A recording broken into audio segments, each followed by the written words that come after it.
नमस्कार दोस्तों, आप सभी का अपने YouTube channel simple way study पर स्वागत है। दोस्तों, एक नए वीडियो की शुरुआत करते हैं और इस वीडियो में हम 13 मार्च 2024 के सभी महत्वपूर्ण करंट अफेयर्स को देखेंगे। तो चलिए वीडियो की शुरुआत करते हैं।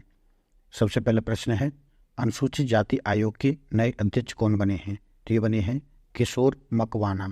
किशोर मकवाना ने 11 मार्च 2024 को नई दिल्ली में राष्ट्रीय अनुसूचित जाति आयोग के अध्यक्ष का पदभार ग्रहण किया, जबकि लवकुश कुमार ने NCSC के सदस्य के रूप में पदभार ग्रहण किया और इनकी नियुक्ति राष्ट्रपति द्रौपदी मुर्मू जी ने की है। राष्ट्रीय अनुसूचित जाति आयोग की बात करें तो national commission for scheduled caste इसकी फुल फॉर्म है।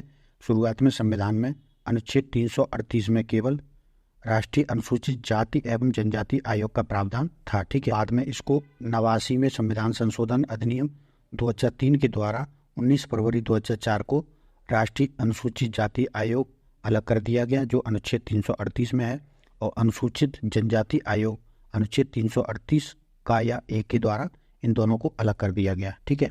तो जो वर्तमान में स्वरूप है राष्ट्रीय अनुसूचित जाति आयोग का, वो 19 फरवरी 2004 को सामने आया।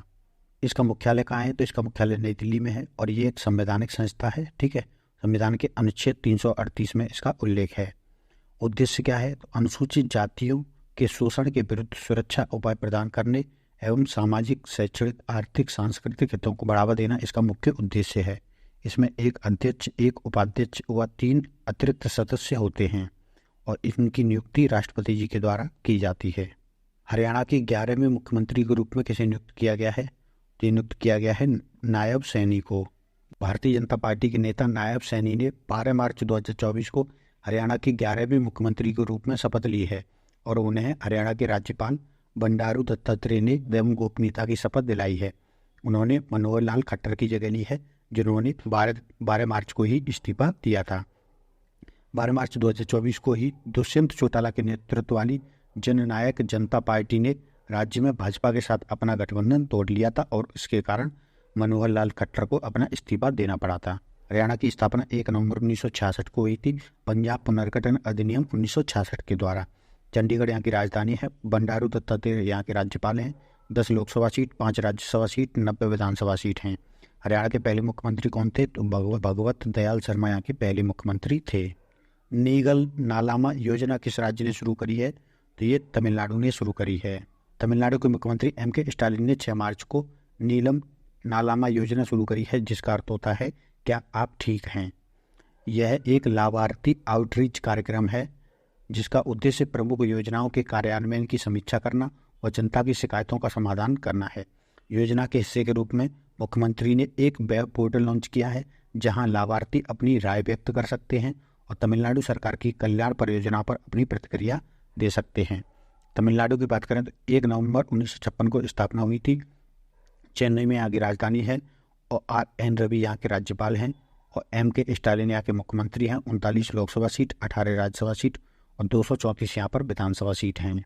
गोरसम कोरा उत्सव कहाँ मनाया जाता है? तो ये मनाया जाता है अरुणाचल प्रदेश में। गोरसम कोरा उत्सव एक वार्षिक कार्यक्रम है जो 7 से 10 मार्च 2024 तक तवांग जिले अरुणाचल प्रदेश में मनाया गया है, जो भारत और भूटान के बीच स्थायी दोस्ती का प्रतीक है और क्षेत्र की सांस्कृतिक समृद्धि को उजागर करता है। गोरसम कोरा उत्सव न्यानामजंग चू नदी के किनारे जैमीथांग घाटी में आयोजित किया जाता है। यह उत्सव 12वीं शताब्दी के गोरसम चोर्टेन स्तूप के आसपास आयोजित किया जाता है और यह तमांग मठ से भी पुराना मठ है। भारतीय निर्यात संगठन संघ के नए अध्यक्ष कौन बने हैं? वे बने हैं अश्विनी कुमार। अश्विनी कुमार को प्रमुख निर्यात निकाय Federation of Indian Export Organisation के नए अध्यक्ष के रूप में चुना गया है। उन्होंने A शक्तिवेल का स्थान लिया है। भारतीय निर्यात संगठन संघ की बात करें तो Federation of Indian Export Organisation इसकी फुल फॉर्म है।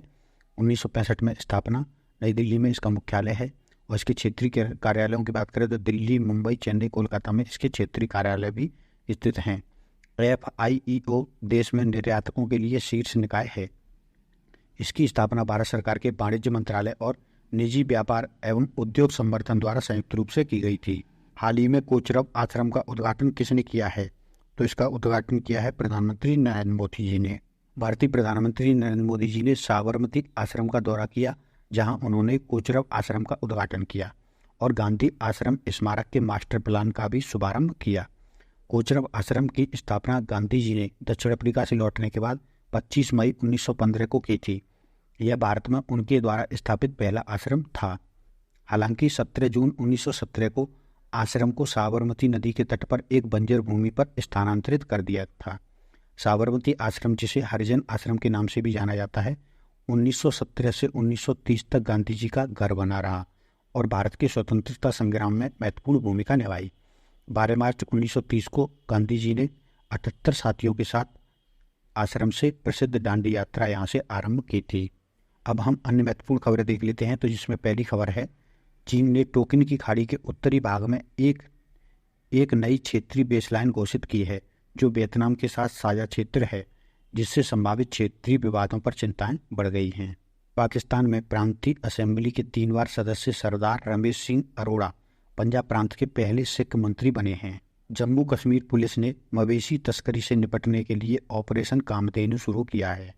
यूजीसी के सूचना और पुस्तकालय नेटवर्क केंद्र ने विज्ञान में लैंगिक असमानता से निपटने और समान प्रतिनिधित्व को बढ़ावा देने के लिए C research network in India launch किया है।